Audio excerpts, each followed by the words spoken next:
Ya teman-teman, kali ini kita akan menyaksikan bagaimana Pak Deki Ngadas itu menanggapi tentang penghargaan yang diberikan MUI kepada beberapa orang yang mengaku dirinya kristolog. Ya, Pak Deki Ngadas akan mengulas apa yang disebut dengan kristolog dan apakah mereka layak untuk memakai gelar itu atau tidak. Selamat menyaksikan teman-teman. Mohon disikapi dengan positif. Terima kasih.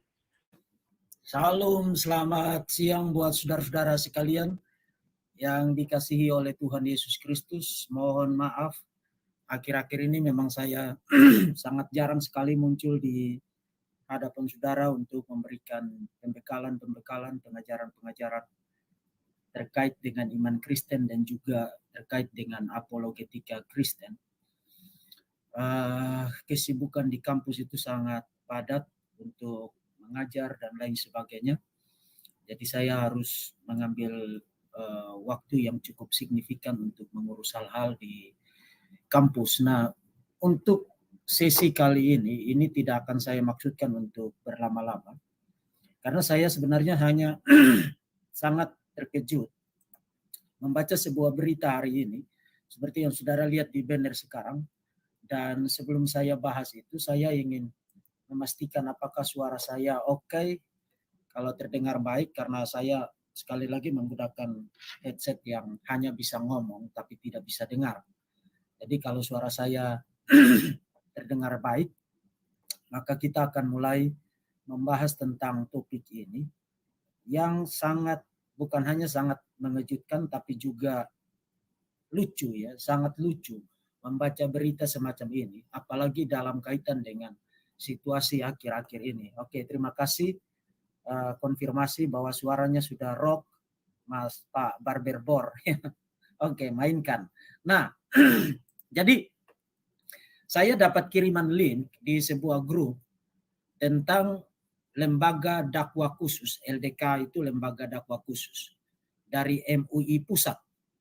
Mereka menggelar diklat nasional. Jadi ini satu pergelaran yang bisa dikatakan akbar ya, karena dikatakan bahwa ini diklat nasional tentang kristologi. Jadi diklat nasional kristologi ke-6 pada hari Sabtu tanggal 2 sampai tanggal 3 Oktober 2021 dan diberitakan di Republik Go ID tanggal 5 Oktober tahun 2021.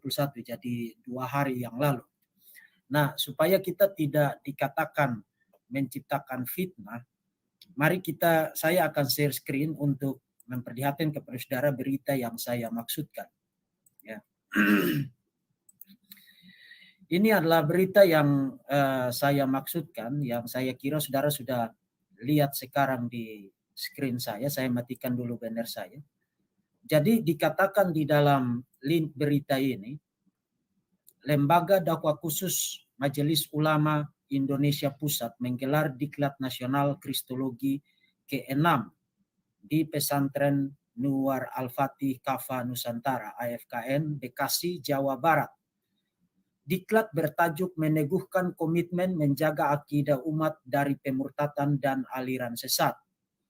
Kemudian saudara bisa baca sendiri, tapi yang menarik bagi saya adalah ada sejumlah orang yang di dalam acara itu, diklat itu, menerima award atau penghargaan. Sebentar lagi saya akan sebutkan nama mereka satu persatu di dalam link ini. Tapi dikatakan perlu dilakukan sinergi kelembagaan dan upaya langkah ekonomi, sebab pemurtatan juga seringkali masuk dengan motif ekonomi.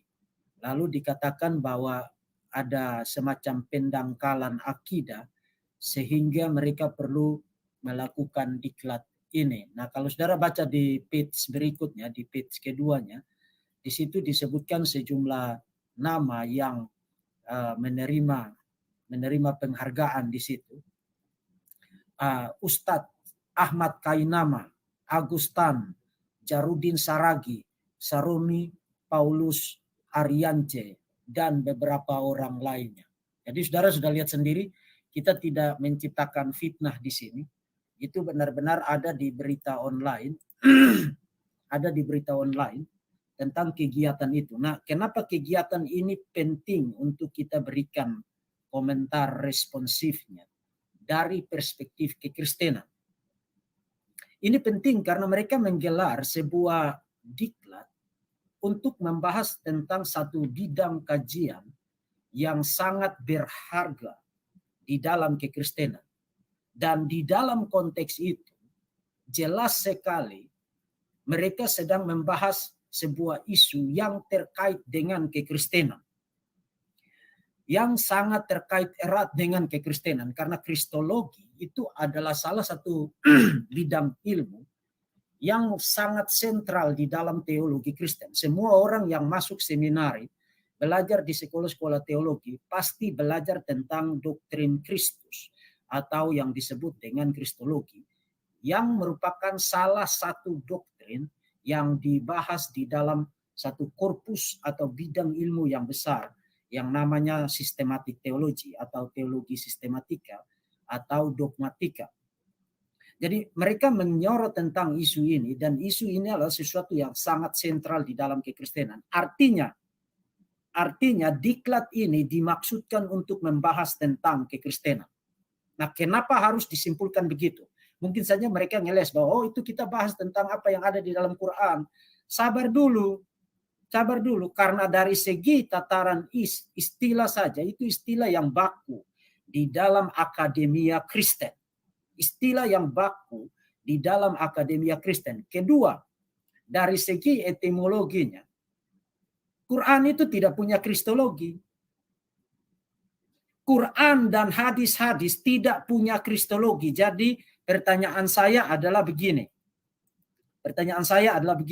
Dengan mempertimbangkan situasi tentang kekristenan akhir-akhir ini, yang menggelar acara ini adalah MUI Pusat, Lembaga Dakwah Khusus MUI Pusat, dan yang melaporkan Muhammad KC ke polisi sekarang, dan kita tahu bersama seperti yang juga sudah dibahas akhir-akhir dengan sangat masif dan diberitakan juga secara luas bahkan sampai ke dunia internasional.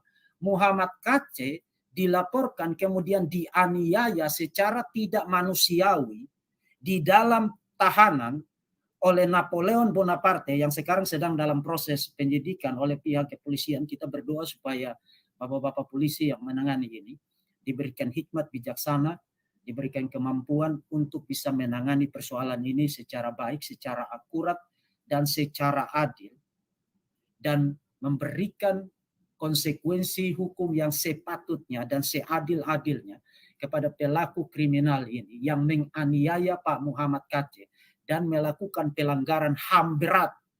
Karena dia bukan hanya menganiaya Pak Muhammad KC secara tidak jantan, tetapi juga melumuri muka dan badannya dengan tai, dengan tinja, dengan kotoran manusia. Itu sesuatu yang tidak bisa diterima oleh akal sehat. Saudara tidak perlu menjadi seorang Kristen untuk melihat itu sebagai sesuatu yang sangat-sangat keji, apalagi dilakukan oleh seorang aparat berpangkat inspektur jenderal. Sorry ya, di dalam video saya terdahulu itu saya ada slip of tongue. Saya menyebutnya insinyur jenderal, ya pada sebenarnya inspektur jenderal. Yang masih menyandang predikat itu dan melakukan penganiayaan keji dan tidak berperi kemanusiaan terhadap Pak Muhammad KC. Gara-gara dilaporkan oleh MUI ini. Dan sekarang MUI setelah pergi melaporkan Muhammad KC menggelar diklat kristologi. Pertanyaan saya, apa urusan MUI dengan kristologi? Apa urusan MUI dengan kristologi? Karena Quran tidak punya kristologi. Hadis-hadis tidak punya kristologi. Pada tataran istilah saja, Quran tidak menggunakan istilah Kristos dalam bahasa Yunaninya. Istilah yang digunakan oleh Quran adalah Al-Masiyah untuk gelarnya, dan untuk namanya itu digunakan Isa. Tidak digunakan Yesus, dan Isa itu tidak ada kaitannya dengan Yesus. Secara etimologi itu tidak ada kaitannya dengan Yesus. Jadi bagaimana ceritanya MUI menggelar sebuah diklat tentang kristologi yang notabene adalah sebuah bidang yang sangat sentral di dalam kekristenan. Apa urusan MUI dengan kristologi? Apakah MUI sekarang sedang memasuki bidang polemik? Apakah MUI sekarang sudah mulai berpolemik? Saya bisa mengerti itu. Jadi supaya saudara jangan salah paham. Saya bisa mengerti itu. Kalau itu dilakukan oleh pihak-pihak yang memang terkait dengan polemik. Saya bisa paham itu. Tapi diselenggarakan oleh MUI, itu sama seperti kalau PGI menyelenggarakan diktat tentang Islamologi. Saudara akan langsung melihat itu sesuatu yang absurd. Di samping itu, Quran tidak punya kristologi. Jadi apa urusan kamu dengan kristologi yang ada di dalam agama saya? Apa urusan kamu? Tokoh Isa Al-Masih di dalam Quran itu adalah tokoh yang baru diperkenalkan oleh Muhammad pada abad ke-6. Sebelumnya itu unknown, tidak dikenal. Yesus Kristus di dalam perjanjian baru dan juga yang telah dinubuatkan di dalam perjanjian lama adalah totally different person. Pribadi yang totali berbeda dari Isa Al-Masih yang ada di dalam Quran. Jadi apa urusan kamu dengan kristologi yang merupakan sesuatu yang sentral di dalam kekristenan? Itu pertanyaan saya. Dan saya tidak bermaksud untuk menyerang saudara loh. Tapi saya mengajukan pertanyaan ini karena Anda baru saja melaporkan Muhammad Kaceh dengan alasan penistaan agama karena membahas tentang Islam. Lalu sekarang Anda bikin diklat tentang kekristenan. Kristologi itu kekristenan. Jadi apakah sekarang Anda sudah mulai memasang standar ganda sekarang? Jadi kalau itu tentang Islam, dibahas oleh Pak Muhammad Kaceh, maka itu penistaan agama. Itu adalah penodaan agama. Nah, kalau kamu bikin diklat tentang kristologi, maka itu untuk menjaga akidah. Wah, bagus sekali. Jadi kita sekarang hidup dengan lidah bercabang sekarang. Lidah kita ke kiri untuk bilang tentang penistaan agama untuk Pak Muhammad Kaceh, tapi lidah yang sama pergi ke kiri, ke kanan untuk bahas tentang kristologi. Jadi apakah kita sekarang hidup dengan lidah bercabang sekarang? Hidup dengan standar ganda sekarang. Jadi kalau kalian yang bahas, maka itu tentang akidah. Tapi kalau orang lain bahas tentang Islam, maka itu penistaan agama. Itu adalah penodaan agama. Bagus sekali. Jadi kita akan hidup di dalam negara kesatuan Republik Indonesia ini dengan standar ganda semacam ini. Apa urusan kamu dengan kristologi? Saya tanya sekarang.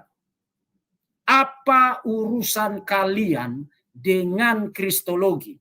Quran tidak punya kristologi. Hadis-hadis tidak punya kristologi. Isa Al-Masih di dalam Quran dan di dalam hadis-hadis adalah totally different person dengan Yesus Kristus. Yang dari nama belakangnya itu, Kristus itu, kami mendapatkan satu bidang kajian, satu bidang keilmuan yang namanya kristologi. Kristologi itu dari kata Christ, dari kata Kristos. Logi dibalik itu logos, ilmu tentang Kristus, doktrin tentang Kristus, ajaran tentang Kristus. Kamu tidak punya ajaran tentang Kristus. Kamu tidak punya doktrin tentang Kristus. Jadi apa urusan kamu dengan kristologi sekarang? Saya tanya kalian, berikan justifikasinya. Apa urusan kalian dengan kristologi sekarang? Kalian baru saja melaporkan seseorang yang kemudian dianiaya secara biadab, secara keji di dalam tahanan, dan sekarang sedang dalam proses penyidikan. Dan setelah kalian melaporkan itu, lalu bikin diklat kristologi.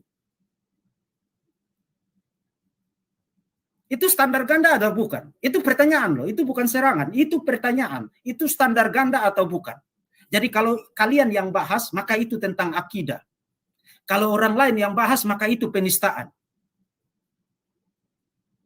Apakah kita harus hidup di dalam negara ini dengan standar ganda semacam ini? Jadi kita akan hidup dengan standar ganda semacam ini seterusnya. Silakan jawab pertanyaan itu dan silakan berikan justifikasinya. Apa urusan kalian dengan kristologi? membuat diklat tentang kristologi. Dan kita mau lihat materi apa yang kalian bahas di dalam diklat itu. Karena kita sudah lihat buktinya, banyak sekali buktinya di YouTube ini. Termasuk orang-orang yang kalian berikan penghargaan itu. Salah satunya Kainama dan juga Agustan. Itu kita sudah lihat materi mereka di YouTube ini. Dan semuanya itu fitnah. Fitnah tentang Yesus Kristus yang saya imani, dan yang saya hormati, dan yang saya cintai, dan yang kepadanya saya mempersembahkan hidup saya. Itu fitnah. Jadi kita mau lihat materi apa yang kalian bahas di dalam diklat itu. Jangan sampai kalian menciptakan omong kosong. Jangan sampai ya, saya tidak menuduh. Saya mencurigai. Jangan sampai kalian menciptakan omong kosong mengenai Tuhan Yesus saya. Atas nama akidah, kemudian kalian mempopularkan itu dan mempropagandakan itu kepada publik. Jangan sampai, karena kita mau lihat dulu materi kalian itu apa di dalam diklat itu. Karena itu terkait dengan iman saya loh. Dengan Yesusnya saya loh. Dengan Tuhan Yesus saya loh. Yang saya cintai dan yang saya serahkan hidup saya untuk dia loh. Jadi saya tidak akan, kalau kamu merasa bahwa imanmu itu tidak boleh diutak-atik, kamu juga jangan lancang untuk mengutak-atik iman saya. Itu fairnya begitu. Itu fairnya begitu. Nah, beberapa waktu lalu, para YouTuber Muslim, para apologet Muslim, seperti Menakem Ali, seperti Insan Mokoginta almarhum, seperti Irena Handono, seperti Sandihu Munir, demam sekali, terobsesi sekali, menyebut diri mereka itu kristolog. Tahun 2018, saya membuat, 2018 atau 2019 ya, saya lupa lah. Sekitar bulan Desember 2019, saya membuat sebuah video berjudul Untuk Para Kristolog Balon, mengkritik penggunaan istilah ini di kalangan para apologet Muslim. Pertama, tadi saya sudah katakan Quran dan hadis-hadis tidak punya kristologi. You tidak punya kristologi. Jadi jangan kegeeran dan terobsesi untuk membahas tentang kristologi. You tidak punya kristologi. Itu yang pertama. Yang kedua, penggunaan predikat kristolog itu adalah sesuatu yang asing, unknown di dalam akademia Kristen. Ketika kami yang punya disiplin ilmu ini, kamu tidak punya disiplin ilmu ini. Kamu tidak punya disiplin ilmu ini. Kami punya disiplin ilmu ini, tapi kami tidak menggunakan predikat kristolog untuk mereka yang belajar tentang ini. Tidak ada. You cari di semua akademia, semua seminari, semua perguruan tinggi teologi Kristen di seluruh dunia. Siapa yang menggunakan gelar kristolog untuk profesor yang mengajar bidang ini? Tidak ada. Itu kedua. Ketiga,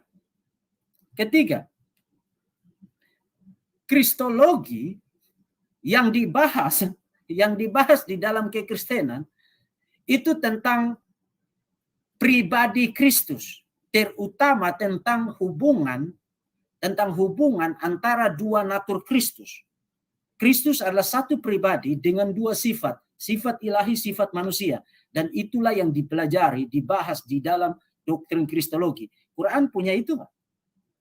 Quran tidak punya itu.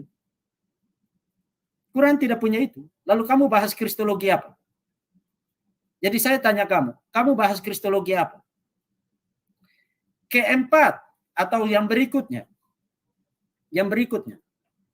Karena ini adalah satu disiplin ilmu yang dipelajari secara formal. Bukan orang ikut diklat begitu. Saya kasih tahu kalian ya. Kristologi itu dipelajari secara formal melalui pendidikan tinggi yang formal. Orang harus ambil akademik untuk belajar ini. Bukan soal ikut diklat begitu. Nah, kalau kamu merasa punya justifikasi untuk menggunakan gelar kristolog ini, saya tanya, kamu dapat predikat itu dari institusi mana? Dari institusi mana? Kamu dapat predikat itu dari institusi mana? Kamu tidak punya disiplin ilmu itu, tidak punya program studi itu juga. Dan di dalam teologi Kristen juga orang tidak buka program studi sendiri hanya untuk belajar Kristologi. Itu hanya salah satu doktrin di dalam korpus sistematik teologi. Sistematik teologi, dan di dalam itu ada banyak doktrin yang lain, doktrin Alkitab, doktrin Allah, teologi proper, doktrin manusia, doktrin Kristus, doktrin keselamatan, doktrin Roh Kudus, doktrin gereja, doktrin akhir zaman. Jadi itu hanya salah satu aspek doktrinal di dalam sistematik teologi. Di dalam sistematik teologi. Jadi kalau kamu gunakan gelar kristolog itu, saya tanya, kamu dapat itu dari institusi mana? Belajar berapa tahun kamu secara formal? Di institusi mana? Dan institusi mana yang memberikan predikat kristolog kepada kalian? Karena kalian menciptakan predikat sendiri yang tidak ada dasarnya. Tidak ada dasarnya. Apa dasarnya kalian menggunakan predikat kristolog itu? Sekarang itu Menakem Ali sudah tidak lagi pernah gunakan istilah ini. Setelah saya mengkritiknya tahun 2019 yang lalu. Para YouTuber Muslim juga sudah tidak gunakan lagi istilah ini. Karena sekarang mata mereka mulai, oh ternyata kita menggunakan istilah sendiri yang tidak ada dasarnya. Ketika ini adalah satu istilah akademik. Dan itu dipelajari secara formal. Dan itu harus diberikan secara akademik dan dipertanggungjawabkan secara akademik di bawah naungan dari sebuah institusi pendidikan tinggi.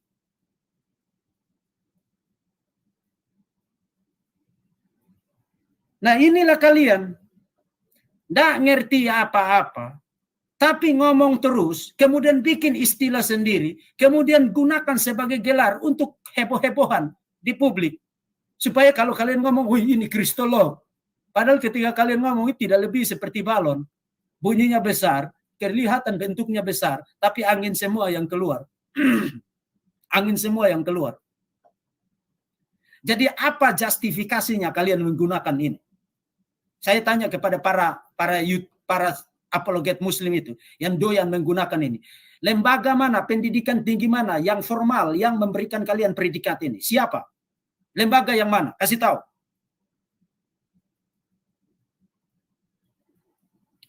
Kemudian, tadi saudara sudah lihat di berita tadi ya, Kainama menerima penghargaan di dalam diklat kristologi. Nah, untuk bapak-bapak yang ada di MUI, dengan segala hormat, kebohongan-kebohongan Kainama itu sudah tersebar di publik, terutama terkait dengan pendidikan formalnya, gelar-gelar yang dia terima.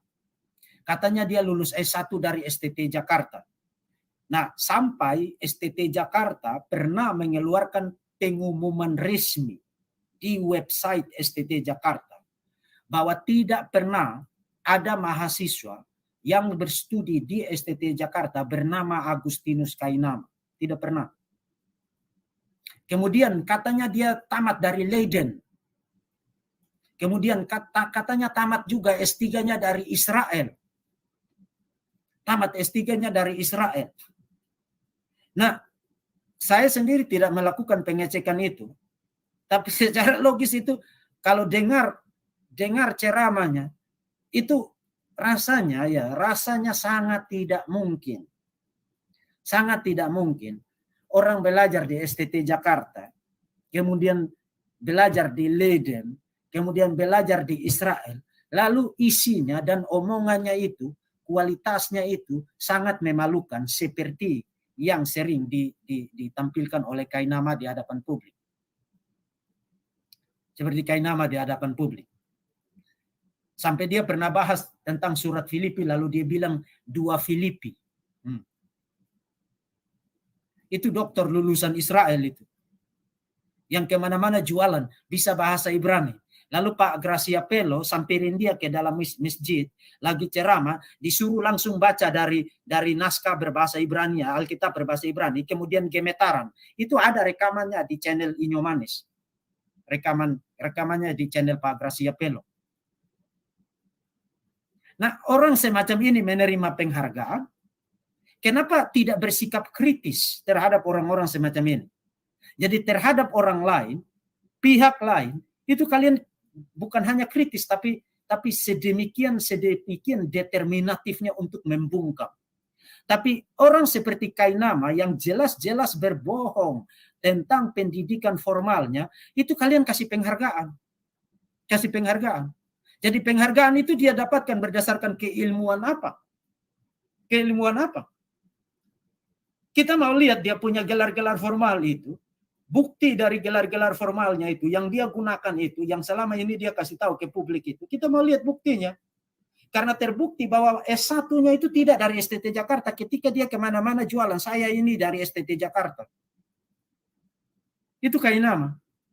Lalu sekarang dia mendapatkan penghargaan, dan penghargaan soal kristologi, itu semua ocehannya tentang Yesus Kristus yang beredar sangat luas dan bisa dibuktikan dengan sangat gampang. Dalam 1 jam bisa dibuktikan berjubel-jubel, tersebar di seluruh dunia jagat raya maya ini. Itu bisa, semua itu isinya itu sampah dan fitnah terhadap kekristenan. Cuman kan kami tidak baperan seperti kalian. Kami tidak baperan. Kalau itu fitnah kami luruskan. Kalau itu sampah kami kasih tahu itu sampah. Nggak perlu pakai lapor-lapor itu. Kalian yang suka baperan kan? Nah, kalau kalian suka baperan, harusnya jangan menggunakan standar ganda. Karena orang seperti Kainama itu rajin memfitnah Yesus Kristus yang sebentar lagi akan saya bahas. Lalu bagaimana ceritanya orang ini mendapatkan penghargaan? Bagaimana ceritanya? Oh, jadi yang mendapatkan penghargaan adalah orang yang penting ngomong, menyerang kekristenan, menyerang Yesus Kristus, menyerang Tritunggal, menyerang Roh Kudus, dan meskipun salah, isinya sampah, fitnah semua, tapi yang penting karena sudah ngomong maka dapat penghargaan. Saya kasih tahu kalian ya, orang model seperti Kainama itu, bahkan kalau dia mau kembali kepada kekristenan pun, itu kami tidak akan terima dia. Tidak akan. Atau mungkin ada orang lain mau terima, ya silakan. Tapi saya yakin banyak orang Kristen tidak mau terima dia. Ataupun kalau terima dia, kita tidak akan kasih panggung kepada dia. Sama sekali tidak akan kasih panggung kepada dia. Karena orang seperti itu tidak punya kualifikasi dan tidak punya integritas untuk mengajar siapapun. Itu kekristenan. Dia tidak layak untuk diberikan panggung untuk berbicara kepada publik dan mengajar publik. Bukan hanya karena dia berbohong tentang pendidikan formalnya, tapi isi dari omongan-omongannya itu tidak ada ilmu sama. Itu isinya fitnah demi fitnah. Dia ngarang bebas terus setiap kali dia ngomong tentang Yesus, tentang Alkitab.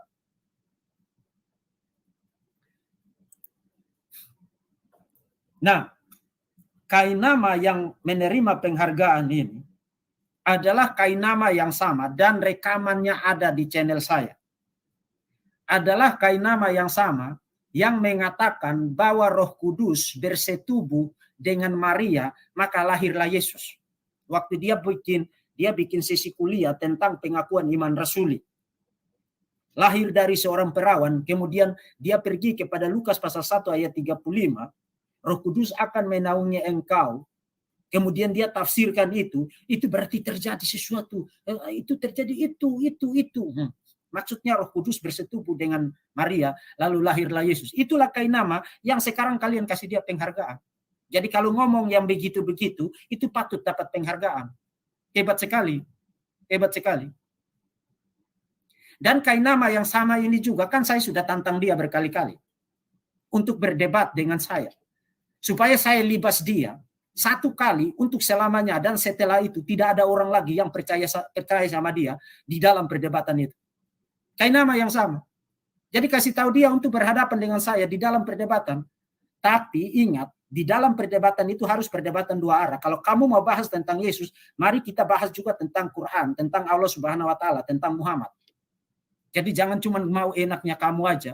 Kalau bahas tentang Yesus mau, kalau bahas tentang Alkitab mau, bahas tentang Tritunggal mau, bahas tentang Roh Kudus mau, bahas tentang Paulus mau. Jago banget kalian, cerewet banget kalian. Tapi kalau giliran bahas tentang Islam, tentang Quran, tentang Muhammad, tentang Allah Subhanahu wa taala, mendadak kalian ambil langkah jurus 1.000 langkah untuk tidak ada di dalam perdebatan. Nah, kalau soal Agustan saya tidak pernah ikutin dia karena memang dia tidak sama sekali tidak ada kualifikasinya. Cuman saya pernah nonton satu kali ya sekilas perdebatannya dengan pendeta Henry Tan yang bidat itu. Dan kemudian dia naik ke atas mimbar itu, ke atas podium itu, kemudian dia bilang begini, tentang tauhid itu tidak perlu lagi diperdebatkan, sudah final. Hah? Kamu ada di dalam perdebatan, lalu kamu bilang tauhid itu sudah final dan tidak perlu diperdebatkan. Ya kalau begitu, kenapa kamu tidak main gaplek di rumah, ambil HP kamu, kemudian kirim SMS, sudah final. Kalau kamu ada di dalam perdebatan, kamu tidak bisa ngomong begitu. Itu Agustan. Jadi apanya yang mau didengar dari orang itu? Dan sekarang dia mendapatkan penghargaan. Suruh aja dia main gaplek, kemudian dia kirim chat, kirim WA, kirim messenger, kirim telegram, kirim SMS. Sudah final, tidak perlu Nah, kalau sudah final, kenapa kamu ada di dalam perdebatan? Jadi saudara-saudara, event-event semacam ini itu harus dikritisi. Harus dikritisi. Karena kita tidak boleh membiarkan standar ganda digunakan di dalam negara ini. Tidak boleh membiarkan standar ganda digunakan di dalam negara ini. Kalau saudara mau bikin acara-acara terkait dengan itu, go ahead. Tapi jangan gunakan standar ganda. Karena kalau begitu kamu gunakan standar ganda, maka sekarang saatnya kita ngomong begini. Dari dulu kan kita tidak peduli, kamu mau bikin diklat ini, diklat itu, diklat ini. Kita tidak peduli. Karena kita berpikir bahwa itu soal keilmuan, itu soal kajian akademik. Oke, silakan. Tapi jangan pasang satu standar untuk diri sendiri, kemudian standar lain untuk orang lain. Kalau untuk orang lain, kalian baperan, pergi lapor-lapor, kemudian orang dianiaya secara tidak manusiawi di dalam tahanan, kemudian persis setelah kalian laporkan, kemudian bikin diklat kristologi. Ketika kalian tidak punya disiplin ilmu itu, jadi pasti kalian bahas tentang kekristenan, itu sudah pasti. Karena disiplin itu, ilmu itu hanya ada di dalam kekristenan. Kamu tidak punya disiplin ilmu itu. Nah, standar ganda semacam ini yang sangat mengecewakan dan harus dikritisi. Bukan untuk menyakiti siapapun atau menyerang siapapun, tapi memberikan edukasi kepada publik supaya kesadaran publik tentang konsistensi dan standar yang equal, standar yang sama, dan juga edukasi yang bermartabat dan yang berintegritas dan yang punya nilai keilmuan itu dipelihara. Publik, kesadaran publik, public awareness soal hal-hal itu harus dijaga, dan itulah sebabnya saya membuat sisi live ini, harus dijaga. Nah, saya hanya akan sampai di sini saudara-saudara, karena saya memang tidak memaksudkan ini untuk sesi yang cukup panjang. Jadi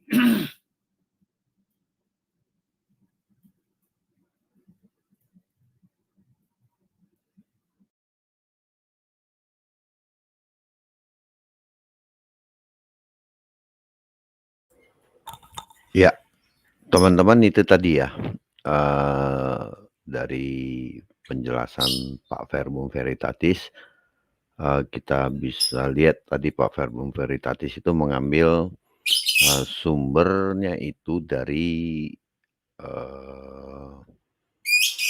media langsung. Di sini sepertinya saya bisa coba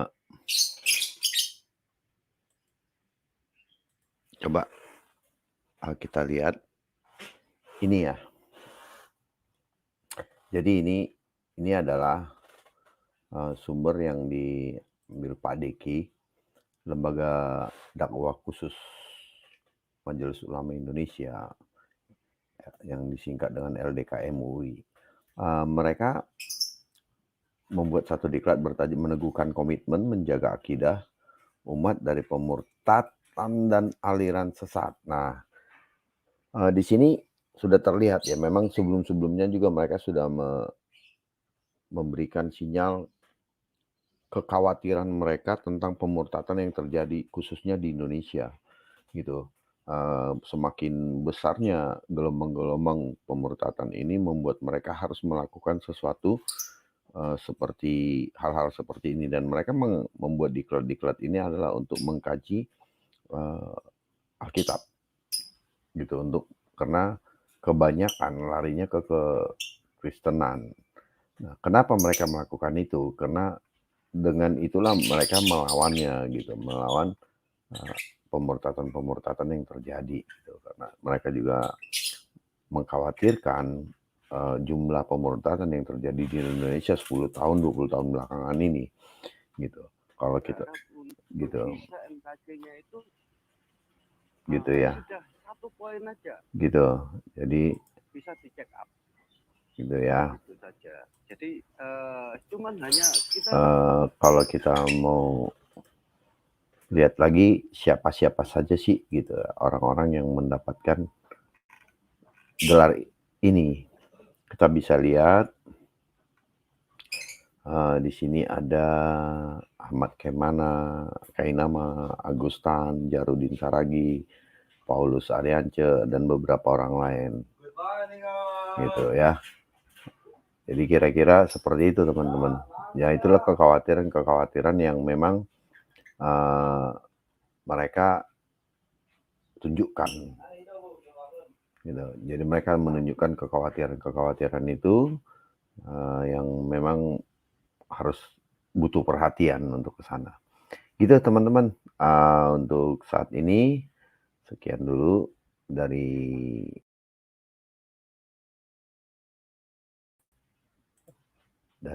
channel Nabirong. Jangan lupa untuk like dan subscribe channel ini. Terima kasih.